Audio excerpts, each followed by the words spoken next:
ওং হ্রিং ক্রিং পট স্বাহা নমঃ স্তুতা পিশাচায় নমঃ স্কন্ধকাটায় রুদ্রমূর্তিয়া। কোথায় তুমি? তাড়াতাড়ি এসো, আমার কাজটা করে দিয়ে যাবে না? এসো বলছি, এসো। তান্ত্রিকের এই কথা বলার সঙ্গে সঙ্গে ওইখানে একটা বিশাল ছায়ামূর্তি এসে উপস্থিত হলো। ছায়ামূর্তিটির দেহ আছে, কিন্তু মাথাটা আর খুঁজে পাওয়া যাচ্ছে না, যেন কেউ কেটে দিয়েছে তার মাথাটা। তোমাকে কি করতে হবে সেটা তো তুমি জানো, তাহলে যাও, কি নিজের কাজ শুরু করে দাও, বিলম্ব কিসের? তুমি যত আমার হয়ে কাজ করবে, তোমার জন্য কিন্তু উপহার রয়েছে, বুঝতে পেরেছো? এখন যাও, গিয়ে কাজে লেগে পড়ো।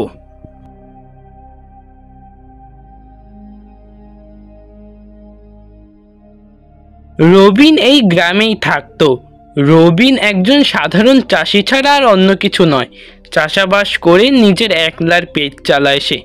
রাতে ঘুমোচ্ছে, হঠাৎ বাইরে একটা মাথাবিহীন ছায়ামূর্তির আবির্ভাব ঘটল এবং সে চিৎকার করে ডেকে উঠল, হ্যাঁ রবিন, রবিন, তোর সময় ঘনিয়ে এসেছে, ওঠ বলছি, ওঠ, তোর রক্ত মাংস খাবো আমি। এই কণ্ঠস্বরটা শুনে এক ঝটকায় রবিন খাটের ওপরে বসে পড়েছে। তার গায়ের সমস্ত লোম যেন কাটা দিয়ে উঠছে। সেই ভয়ে আতঙ্কে ভুগছে, যেন কি না কি হয়ে যাবে আজকে রাত্রেই। কে কে কে তুমি? আমার কাছে কি চাও? আমি আমি কি করেছি? আমি কিছুই করিনি, তুমি চলে যাও। রবিনের এই কথার কোনো প্রতি উত্তর শোনা যায় না। রবিন একটু নিশ্চিন্ত হয়ে এবার খাটের উপরে বসে একটা বড় নিঃশ্বাস ফেলে, যেন সে শতাব্দীর ক্লান্তি থেকে আজ এক্ষুনি মুক্তি পেল।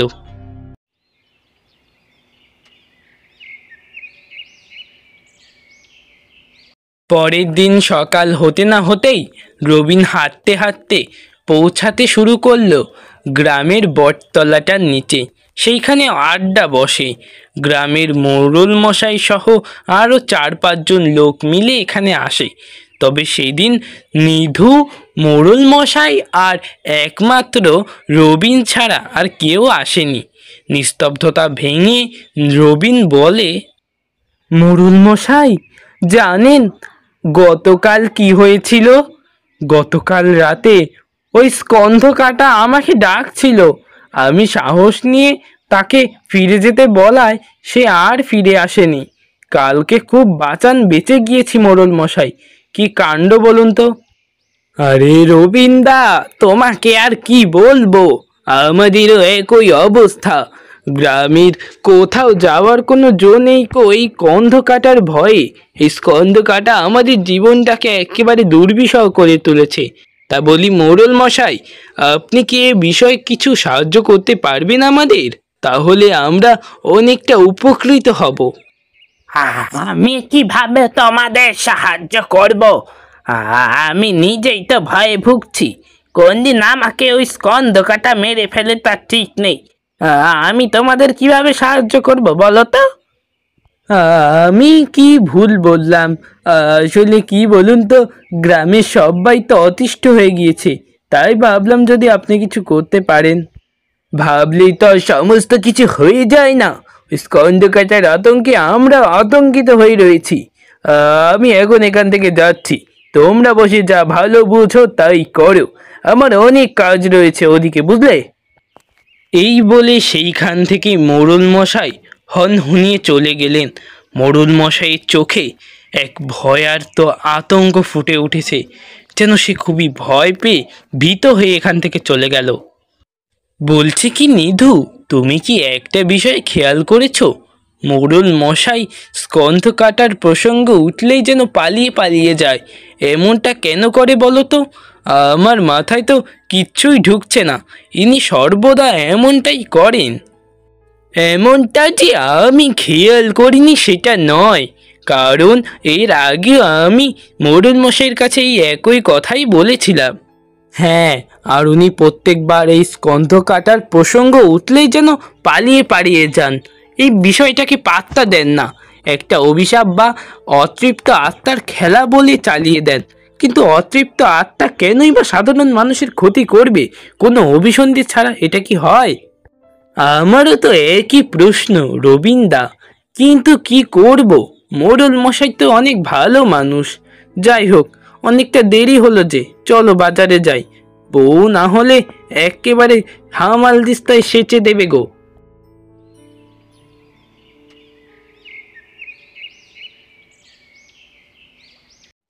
তখন রাত 8টা ছুঁই ছুঁই। নদীর তীর ঘেঁষে এক ঘাটের পাশ দিয়ে যাচ্ছে অরুণ। অরুণের ছেলের প্রচণ্ড জ্বর, অনেক শরীর খারাপ, কোথায় টাকা পয়সা পাবে তাই ঘুরে বেড়াচ্ছে এদিক ওদিক। চিকিৎসকের পরামর্শে কিছু ওষুধ কিনতে হবে, কিন্তু সেই ওষুধ কেনার টাকা অরুণের কাছে নেই। এ কি অরুণ নাকি? এই পথ দিয়ে এত রাত্রিবেলা কোথায় যাচ্ছ শুনি? কোনো বিপদ হয়েছে নাকি তোমার?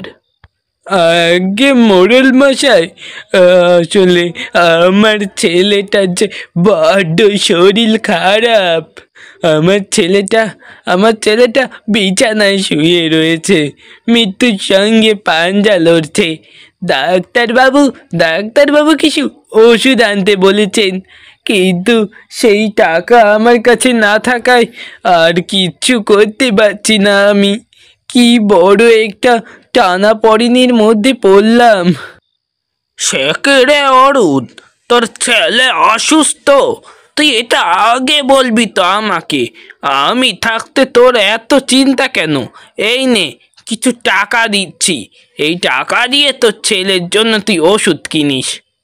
আপনি মোড়ল মশাই সত্যি দেবতা, আপনি মানুষ নন।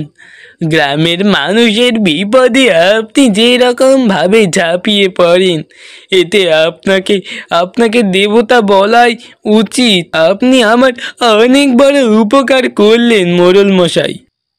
আরে হয়েছে, আমার আর তারিফ করতে হবে না। এই গ্রামের এই শ্মশানটার পথ ধরে যা, বুঝলি? তাহলে তো তাড়াতাড়ি হবে। কি বললেন? গ্রামের শ্মশানের পথ? ওটা তো বিশেষ একটা ভালো নয়, ওর নামে তো অনেক বদনাম আছে। আরে ওই সমস্ত কিছু লোকজনের গুপ কথা, ওই সমস্ত শুনলে কি কাজ হয় রে? তো ছেলের অনেক শরীর খারাপ, তুই তাড়াতাড়ি যা তো। আপনি আমার অনেক বড় উপকার করলেন মোড়ল মশাই, অসংখ্য ধন্যবাদ। আমি আসছি। এরপরে অরুণ শ্মশানের পথটা ধরল তার ছেলের জন্য ওষুধ কিনতে যাবার জন্য। চারিদিকে নিস্তব্ধতা, গুম গুম ভাব, আকাশ যেন গুমাট হয়ে রয়েছে। হঠাৎ করেই অরুণের চোখ গেল পাশের ঝোপের দিকে। একটা মুন্ডুবিহীন দেহকে দাঁড়িয়ে থাকতে দেখল। তার হৃৎপিণ্ডে কাঁপুনি দিয়ে উঠল। হেমা, এ কি দেখছি আমি? ওটা তো স্কন্ধ কাটা। গ্রামে যার আতঙ্ক বেড়ে গিয়েছিল, তার মানে এই সেই স্কন্ধ কাটা। এই কথা বলার সঙ্গে সঙ্গেই অরুণের সামনে এসে দাঁড়ালো ওই স্কন্ধ কাটা। কি ভয়ানক তার চেহারা! হঠাৎ করেই অরুণের চিৎকার সারা গ্রামটাকে যেন কাঁপিয়ে দিয়ে উঠল। আতঙ্কে ভয়ে গ্রামবাসীরা ঘরের মধ্যে গুমট হয়ে বসে রইল। পরের দিন শ্মশানের পাশের জঙ্গলটা থেকে উদ্ধার হয় অরুণের মৃতদেহ, যা দেখে গ্রামের মানুষ আরো আতঙ্কিত এবং ভীত হয়ে পড়ে। কি হচ্ছে বলতো নিধু? গ্রামের এই সমস্ত লোকজন যদি এভাবেই মারা যেতে থাকে, তাহলে গ্রাম তো একেবারে জনমানব শূন্য হয়ে উঠবে রে। হ্যাঁ গো রবিনদা, তুমি কি একটা কথা জানো? মোড়ল মশাই নাকি অরুণকে তার ছেলের চিকিৎসার জন্য টাকা দিয়ে ওষুধ কিনতে পাঠাচ্ছিল, ওই শ্মশানের পথটা দিয়েই। বুঝতে পারলে এর মানে? তুই কি বলতে চাইছিস? মোড়ল মশাই এই কাজের সঙ্গে যুক্ত? আমার তো সেটা মনে হয় না। কারণ মোড়ল মশাই গ্রামের লোকজনদের বিপদে যেইভাবে ঝাঁপিয়ে পড়েন, আর অরুণকে মেরেই বা তার কি লাভ বলতো? যত সব ভুল ধারণা মাথা থেকে বাদ দিয়ে দে, বুঝতে পারলি? আচ্ছা আচ্ছা, মোড়ল মশাইয়ের নামে তো তুমি কোনো কথা শুনতে চাইবে না, সেটা আমি ভালো মতোই বুঝতে পেরেছি। তবে মনে রেখো, এইটার পিছনে হয়তো মোড়ল মশাইয়েরই হাত রয়েছে, আমি বলে দিলাম। তুমি সেটা বিশ্বাস করো কিংবা না করো।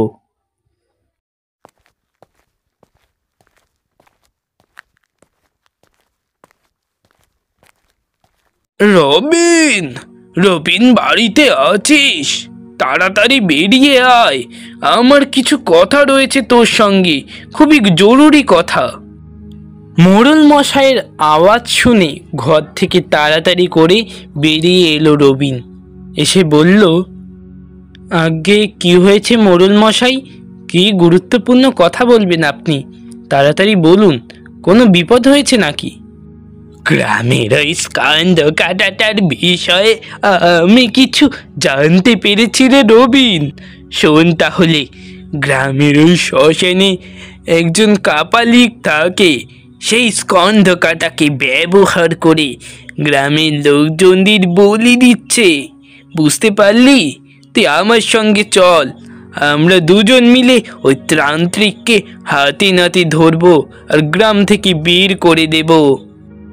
বাবা, কি সমস্ত কিছু বলছেন মোড়ল মশাই? আমার তো পা মাটি থেকে সরে যাচ্ছে। তাহলে চলুন, দেরি কিসের? তাড়াতাড়ি করে ওই তান্ত্রিককে আমাদের ধরতে হবে, না হলে ও যদি পালিয়ে যায় তাহলে। এই বলে তারা দুজন হাঁটতে শুরু করলো শ্মশানে যাওয়ার জন্য। মোড়ল মশাইয়ের মুখে একটা তীক্ষ্ণ মুচকি হাসি খেলে গেল। রবিন খুব ভয় পেতে থাকলো শ্মশানে যেতে। একেই গ্রামের এই শ্মশানটা মোটেও ভালো নয়, অনেক ভূত পেত রয়েছে ওখানে, তার উপর তান্ত্রিকের সঙ্গে নাকি স্কন্ধ কাটা রয়েছে। সমস্ত কিছু মিলিয়ে মিশিয়ে খুব ভয় করছিল।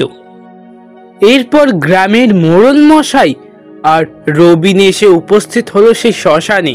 শ্মশানটা একেবারে নিস্তব্ধ হয়ে রয়েছে, চারিদিকে ঘুটঘুটে অন্ধকার। তার মাঝেই দেখা গেল একজন তান্ত্রিক গোছের লোক বসে রয়েছে অগ্নিকুণ্ডের সামনে এবং একটা একটা করে বেলপাতা অগ্নিকুণ্ডে নিক্ষেপ করছে। এই তাহলে সেই তান্ত্রিক যার জন্য আমাদের গ্রাম একেবারে উজাড় হয়ে যাচ্ছে। এই এই তুমি বন্ধ করো এই সমস্ত যজ্ঞ, তোমার পর্দা আমরা ফাঁস করে ফেলেছি। আরে বাহ, মোড়ল মশাই তো কাজে তারিফ করতে হয়। এত তাড়াতাড়ি বলিকে নিয়ে চলে এলেন? কি বলুন তো, আমি সমস্ত কাজ খুব নিষ্ঠার সঙ্গে করি, তাই তো আপনার আশীর্বাদে ওকে এইখানে ধরে আনতে পারলাম। মানেটা কি? আমাকে ধরে নিয়ে এসেছেন, তার মানে আপনিও এই তান্ত্রিকের সঙ্গে যুক্ত? তাহলে নিধু ঠিকই বলেছিল, আপনি ষড়যন্ত্রকারী।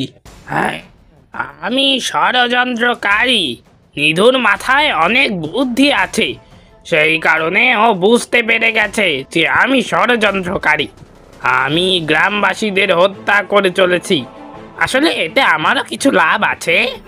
যারা মরছে তাদের জমি জমাগুলো তো আমার দখলেই আসছে নাকি, তাই ভাবলাম এই তান্ত্রিকের সঙ্গে হাত মিলিয়ে নিই। তান্ত্রিকের চাই 101টা বলি আর আমার সম্পত্তি। দুইজনে মিলে এই কাজটা করলাম। এবার আজকে তোকে বলি দেব আর তোর সমস্ত সম্পত্তি আত্মসাৎ করব। তুই কিচ্ছু করতে পারবি না, কারণ তোর সেই ক্ষমতাই নেই। তুই গ্রামের একটা সাধারণ চাষি, তুই মরলে আর কি বা হবে?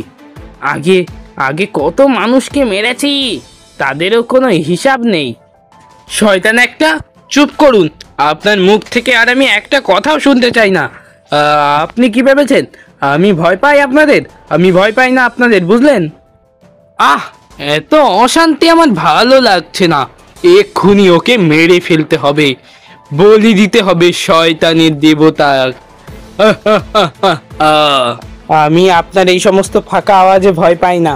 আপনি আপনি আমার কোনো ক্ষতি করতে পারবেন না। দেবতা আমার সহায় রয়েছেন, আপনার শয়তান কিছুই করবে না আমার। তাই নাকি? তাহলে পরীক্ষা করে দেখা যাক। ওং হিং ক্রিং জবা কুসুমা রক্ত রুক্তায়া ধীমহাং সব পটিষ্ঠায়া রুদ্রা। তান্ত্রিকের মন্ত্র উচ্চারণের কারণে সেইখানে স্কন্ধ কাটা এসে উপস্থিত হয়। কি ভয়ানক! হাতে তীক্ষ্ণ নখ, গলা নেই, রক্ত পড়ছে। হে ভগবান, আমাকে তুমি রক্ষা করো। এই কি বিপদে পড়লাম! কে কোথায় আছো? আমাকে বাঁচাও, আমাকে মেরে ফেললে এরা। রবীন্দা, তুমি চিন্তা করো না, আমি তোমাকে বাঁচাতে চলে এসেছি। আমি সবই টের পেয়েছিলাম, আমি তোমাকে অনুসরণ করে এইখানে এসেছি। তাড়াতাড়ি করে আমার সঙ্গে পালাও। এরপর রবিন নিধুর সঙ্গে তাড়াতাড়ি সেইখান থেকে পালিয়ে চলে এলো। পালাতে পালাতে নিধুর কুটিরে গিয়ে আশ্রয় নিল রবিন।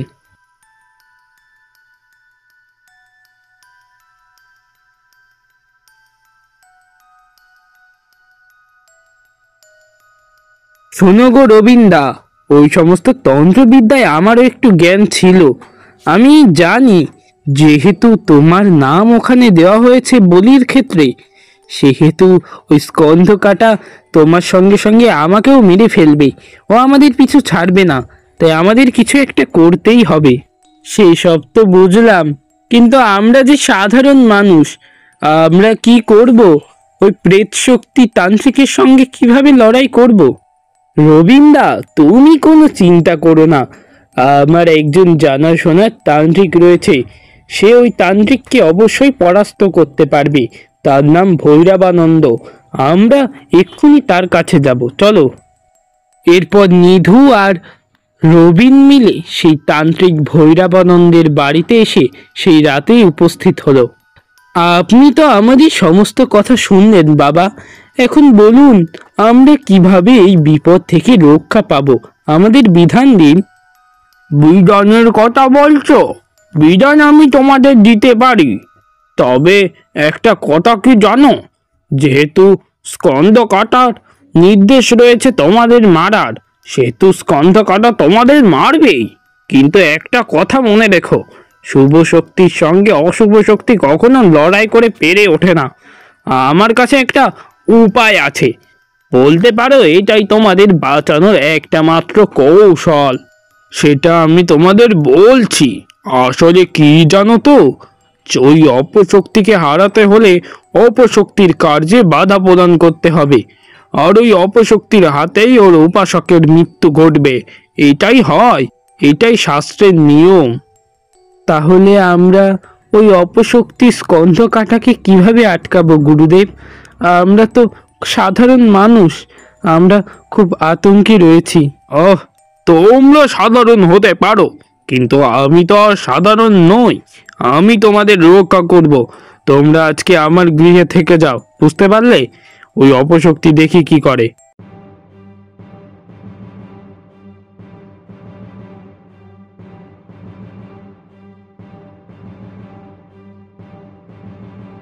তোমারই তো অপেক্ষা করছিলাম আমি।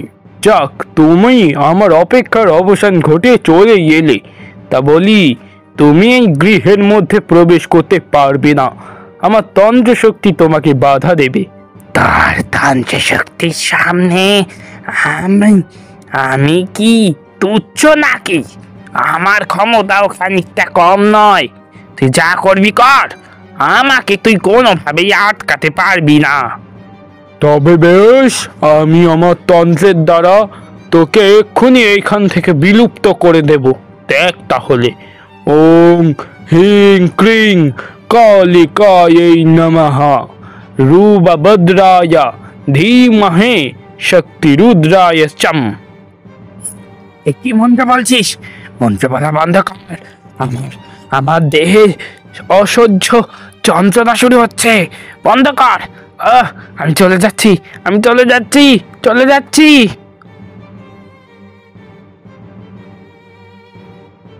ওং হিং ক্রিং স্কন্ধ কাটায় নমঃ। এইবার ওই স্কন্ধ কাটা ওদের শেষ করে আসবে মোড়ল মশাই, বুঝতে পারলেন আপনি? শেষ তো করব, কিন্তু ওদের নয়, তোদের। তোরা তোরা কেউ বাঁচবি না, তোরা আমার হাতেই মরবি।